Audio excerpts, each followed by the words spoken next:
Hi, this is Phil Potempa. Welcome to another podcast of Notoriety. I'm your host. Each week we bring you everything you want to make sure you mark on the calendar, what is not to be missed happening in Northwest Indiana, Chicagoland, and beyond. And of course, this is the podcast equivalent of all of the columns, feature stories you'll read in print editions of the flagship Post Tribune newspaper under the umbrella of Chicago Tribune Media. So we are so glad that you're along for our conversation. We could not be here without our generous underwriters, the folks at People's Bank, Legacy Foundation, the Indian Arts Commission. With some of you tuned in through our traditional radio dial at 12:30 a.m., and others of you perhaps have the added advantage to see what's happening right here in our Strachan Van Til studios as we come to you from Hammond, as our broadcast is being captured today on Thursday, July the 24th. So around 11:45 on Thursday, July the 24th is when we're happening. We have a co-host with us as well, Luke Miller, returning. Thank you, Luke, for being here. Good morning. And most of all, we have a special guest that's zooming in here, and boy, I had better be punctual with this interview because it's none other than one of the cast members from the beloved tour brought to you by Broadway in Chicago of Disney's Beauty and the Beast. He plays Cogswell, that would be the clock character that comes to life in the fanciful castle of the Beast. But in real life, his name is Javier. Javier, are you there to join us? I am. How are you, Phil? Thank you Very for good. having me. Thank you for being a part of our interview. Introduce your full name so we have it, and then let us know how long you've been a part of this tour. So my name is Javier Ignacio. I play Cogsworth in Beauty and the Beast. We actually just opened the entire tour of Beauty and the Beast here in Chicago 2 weeks ago, and we will be here through August the 2nd. So we're just starting out our journey. It's our second city. We launched in New York and Schenectady, and the official opening was here, and it's just been really thrilling to get to share it with audiences so far. It's been really exciting. And you have the added advantage of having a very opulent home away from home, with your home away from home here in the Windy City being at the Cadillac Palace Theater, which it adds to, again, just the beautiful brilliance that is that production. Have you been through Chicago with other tours before, Javier?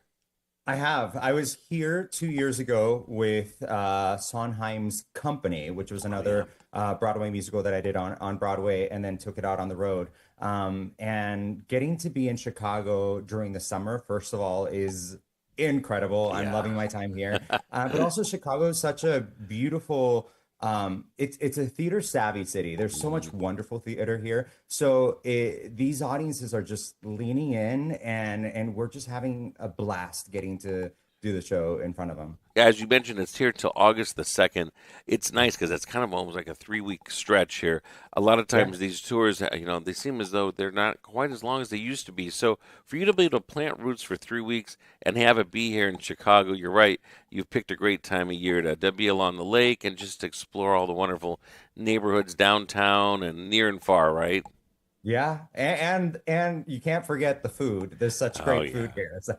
exactly. Any local spots or highlights that you've hit up so far in your travels I here? mean, we already went to get some deep dish pizza at Illuminati's, and we also had a really lovely Italian dinner at Il Porcellino, Oh yeah.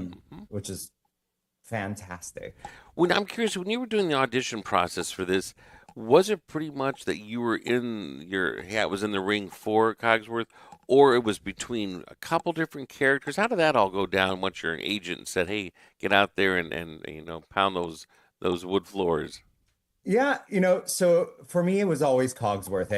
I was called in specifically for this role.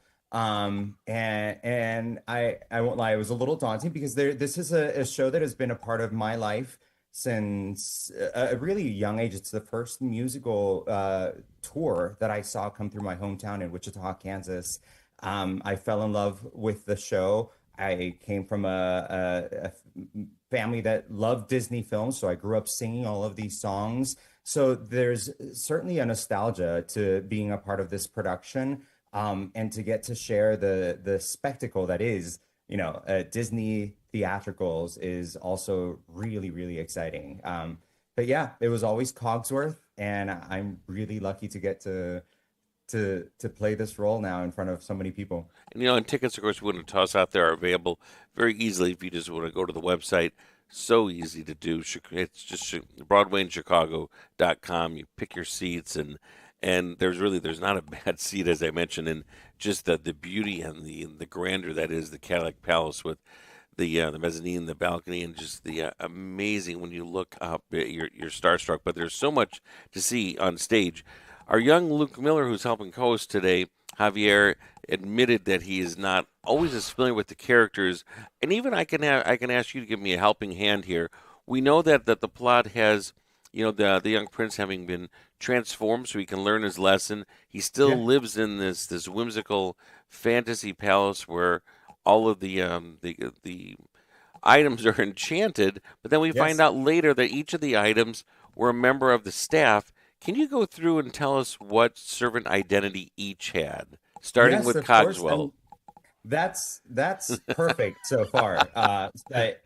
Cogsworth is the head of household. He's sort of the mayordomo of the house. You have Mrs. Potts. Mrs. Potts is what we remember as the tea kettle with her little kid who's Mhm. Chip. And she Runs the kitchen, right? yeah, she runs the kitchen. Lumiere is sort of the footman. He's the candlestick. We also have Babette, who the feather duster. So all of these enchanted objects were a part of the Beast's house So she would staff. kind of be the And French maid, maybe kind of identity, the maid with the duster. yes, And then we have one other. We have the opera singing wardrobe upstairs, who would be the so equivalent of a lady's maid, maybe? I don't know. yes, and in our production, so what's incredible about this production is that Linda Wolverton, who wrote the film and also the Broadway musical, came in and worked on this production and actually wrote new scenes for this. So Ah, in the past, yes, the Madame was an opera singer in the wardrobe. In this, she is sort of the matchmaker. She is the person who has a feeling that there might be something there to explore between Belle and the Beast, and Holly Butler, who plays the role, is just hilarious she in the role. really It's is. so And much fun. they really, as you mentioned, for all you out, everybody else out there said, well, gosh, we saw the movie so many times till it was worn out because of our children, or you yourself are a fan of it. Go and see the Yep. Broadway musical because there are twists and turns. All that magic is there. The true story is there, but they wanted to give a couple little kind of twists and turns. The role of Madame, as you mentioned, in the movie is a much more smaller part. than the clock is chiming here. Sorry about that, Javier. The metal clock is chiming and talking to you. So but in this part, she has a much meaner role. And just a fun fact for you, Javier, in the Disney feature film, the vocal talent, the celebrity vocal talent of Madame the Wardrobe, is done by comedian actress Joanne Worley, who was known for her operatic kind of silly songs on a variety show called Laugh-In, and she's from right here down the road in Northwest Indiana, in Lowell, Indiana. So she's Wow. our little claim to fame nod here with our connection with you today. I love it. I love Yeah. it. Yeah, there's a lot of for those people that love the original animated film and have not seen the Broadway musical, it has expanded quite a bit. There are new songs also written by Alan Menken and Tim Rice that were in addition to the Broadway show. So you have those beloved classics that we all love from the original Disney movie, plus more, and you get to experience it with a live orchestra and these incredible performers. So it's something not to be missed. Absolutely, absolutely. If you are just joining us, Javier Ignacio, he plays the part of Cogswell in the Broadway tour of Beauty and the Beast. It's here until August the 2nd. No matter when you might be tuned into the show, we want to just give a reminder because we know this will be rebroadcast again, sometimes morning, sometimes at night, to let you know that it's being captured on this Thursday morning. That is July the 24th, 2025. It is a ticket not to be missed with a lot of lessons to be learned as well. I don't know, Luke, do you remember from any of the story before what a couple of the lessons are? Otherwise, we're going to have Javier share them with us. Oh, I'm made to be a fool often. No, you're gonna have to Javier, share educate some me. of the lessons that we come away with from here. Well, primarily, don't judge a book by its cover. You Hmm. find that the whole reason the beast gets transformed, and this prince gets transformed into this Beast is for not wanting to give this old lady shelter from the bitter cold Mhm. in exchange for a rose. That's how the whole show starts. Mhm. Also, Belle is quite an independent woman. She seeks a life beyond the small town, and has bigger dreams. And also, what's beautiful about Belle is, I think, her courage. She Yes. also gives up her freedom in exchange for her father, trying to save her father who's been captured by this beast. There's a lot of really beautiful moments in this production that show female independence and Mhm. empowerment, which I think is fantastic. You have the entire house staff who is dealing with all of these, the issues of the enchantment, but find a way to still have a wonderful time, support each other through a hard time, and put on a great show. I mean, the show is so funny. We get people at the stage door constantly saying, I did not realize that the show was going to be so funny. Yeah, So it it's really really it is beautiful. for it's for all ages. And there's some sub themes in there. I mean, Javier, I remember my sixth grade year. Isn't there a bit about bullying in there? Correct? Maybe in the original Broadway, Our there was a little Gaston bit is of not always bullying. the nicest person, is he? No, but Stephen Mark Lucas, who plays Gaston, is incredible in the role. He's so funny. He sounds incredible.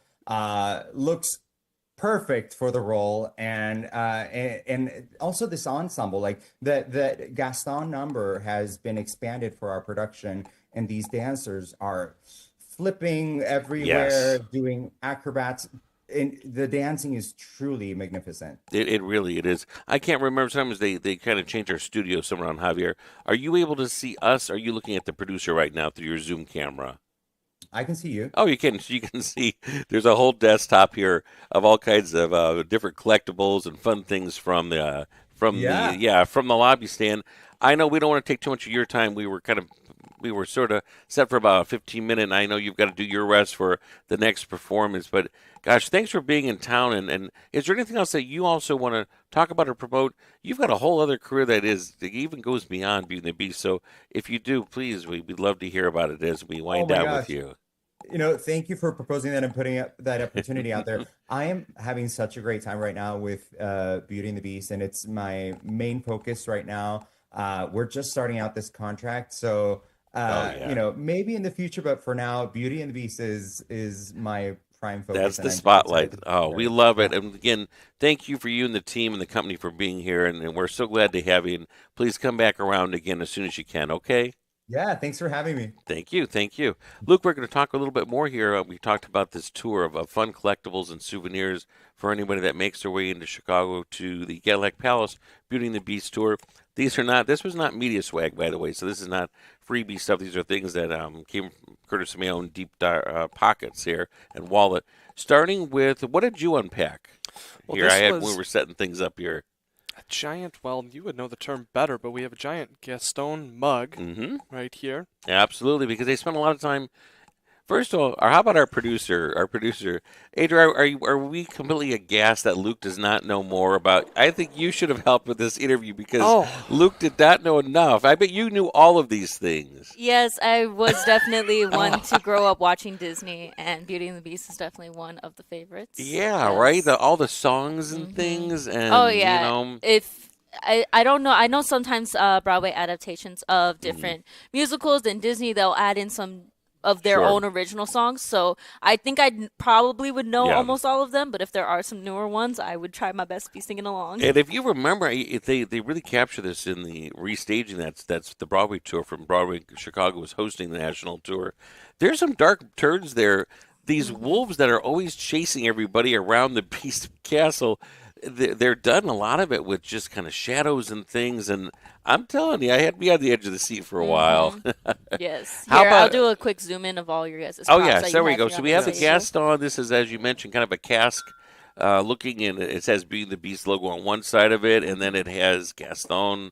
We had And the clock that was shining. yep, and then and now this did not come from the memorabilia shop. This just came from the farm, but it kind of a mantle clock kind of looks like it. In the tin here, it's Mrs. Potts their tea towel. So you have a little girl that might want to do a tea party. You can get the Mrs. Potts teapot. This is the. Do you remember what her son's name is? Chip. Yeah, Chip. But you know what? You'll be pleased to know that there's not a chip in this. So for sanitary reasons, they make sure it's a complete teacup. This is the Gaston box, and then they just had kind of a gift bag where Those everything all bags are came in there. beautiful. My Yeah, goodness. and it fit a lot in there. It absolutely did. Have you seen? And you know who came along for a field trip on this one was one of our longtime kind of cohorts at the theater with myself taking bows, and you know him from Broadcast Waves. But Rob, Gary, and Lily were there for the birthday. It happened to be the same night as Rob's fiance's birthday, so they were there, and they had never been to any kind of a real downtown Broadway show such as that. Have you done any of the downtown Broadway shows? So actually, I have just recently bought tickets for one in February as a surprise for my brother. We are going to go see Outsiders the musical. Oh, wow, That good. is his absolute favorite book, movie, yeah. everything above. So That's gonna be his great. Christmas present. What a nice surprise! And then hopefully he's not going to be tuned into this. We'll make No, sure we don't. he's currently sleeping because he Good. has to work later on, so I'm able to say Oh, it. perfect. Then we are safe. We are safe. Well, and Luke, you've got your homework to do for the next time around, I don't right? know how it skipped me, all the different adaptations, but it somehow did. Yeah, I mean, this was one of the favorites. I'd say if you had to rank like a big three, Adrian, who would you say that would rank along with Beauty and the Beast for these Disney feature films when they came out? Besides this, another biggie? For Any- Broadway adaptation? Just for when the films came out, where people were just watching them over and over and over. Definitely.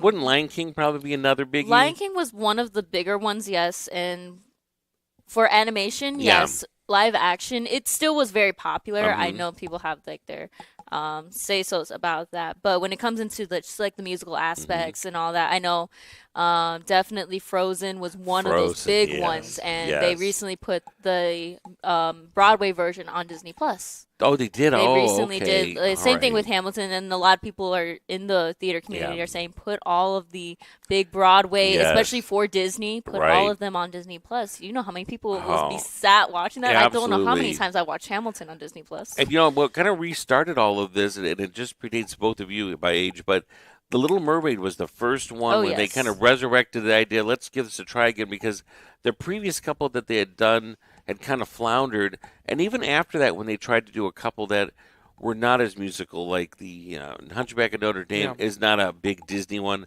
I didn't think Hercules was a big one. But now that's been brought to Broadway. It's playing London in the West End, and it'll make its way here. So you never know. I'm so We have to excited stay for that. tuned. But thank you for everybody for joining us, for Luke, for our co-host for being here, our producer, and also most of all for you. Thank you to all of our listeners and our viewers who are tuned in to be a part of our conversation. I'm your host, Phil Potempa of Notoriety. We hope you enjoy the rest of your morning, afternoon, evening, or wherever your path may take you.